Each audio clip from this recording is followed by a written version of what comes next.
Il faut bien définir en fait ce qu'est un métal. Bon là, je vous renvoie, si je puis dire, à la classification périodique des éléments, le tableau de Mendeleïev, avec encore une fois plusieurs familles de métaux. Les métaux, on les trouve donc dans des minerais. Et pour ce qui est de la caractère stratégique ou du caractère critique, en fait, tout dépend finalement de qui achète, qui utilise et où on trouve le métal ou le produit naturel, on va dire, et pour faire quoi. Les critères que nous avons utilisés sont assez voisins des critères qui sont utilisés à peu près par tout le monde. Donc on a distingué risque économique et risque d'approvisionnement. Importance économique, c'est-à-dire voir dans quel secteur, quel méga-secteur la matière première concernée est utilisée, est importante, et également dans quelles applications. Et puis le volet approvisionnement, d'une part, d'où vient cette matière première? Est-ce qu'on la trouve dans l'Union? Est-ce qu'on la trouve à l'extérieur? Si c'est à l'extérieur, dans un pays, dans plusieurs pays, quel type de pays? Y a-t-il des risques géopolitiques? Question aussi de dépendance, de possibilité. Est-ce qu'on recycle cette matière première? Est-ce qu'on peut la substituer?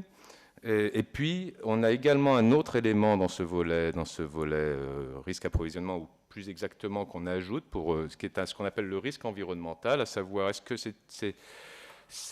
l'exploitation de cette matière première est faite dans des conditions environnementales acceptables ou pas, ou qu'on considère un peu déplorables, ce qui voudrait dire qu'un accident est possible ou qu'une pression se fasse, et avec un risque effectivement qui en découle, à savoir que cette matière première ne serait pas disponible parce que, pour telle ou telle raison, le risque environnemental serait inacceptable.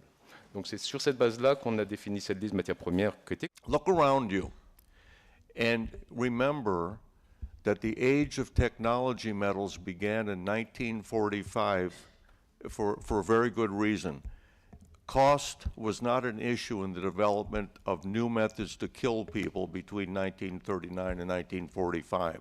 A great many things were done then that are still reverberating through our society. You see the television camera. Do you really think that would be possible without these metals the names of which you don't know, and the total use of which in that camera is 3 grams, but without it the camera doesn't work? You think of metals as structural metals. This is your thinking. Steel holds up the Eiffel Tower. Okay, we understand that. If it were made of stone, you can't build it that high. It would fall down, it would collapse. So that must be what metals are, right? And then you know that we used to have precious metals in our pockets. Now we have steel or junk, whatever junk is monetized now. And this is the past. And what you're not seeing is what's around you. This, your phone, the camera, this light, it's all because of that work beginning in World War II. Les métaux critiques ou les métaux stratégiques dont nous parlons, parfois, n'existent pas dans la nature sous la forme d'une mine. Il n'y a pas de mine d'indium, par exemple. Il n'y a pas de mine de germanium. Il n'y a pas de mine de... Voilà. Ce sont des métaux qui viennent avec un métal majeur.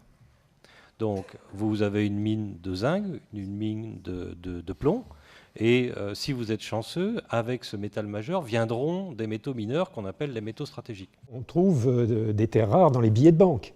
Et pas seulement dans les machines qui servent à fabriquer les billets de banque.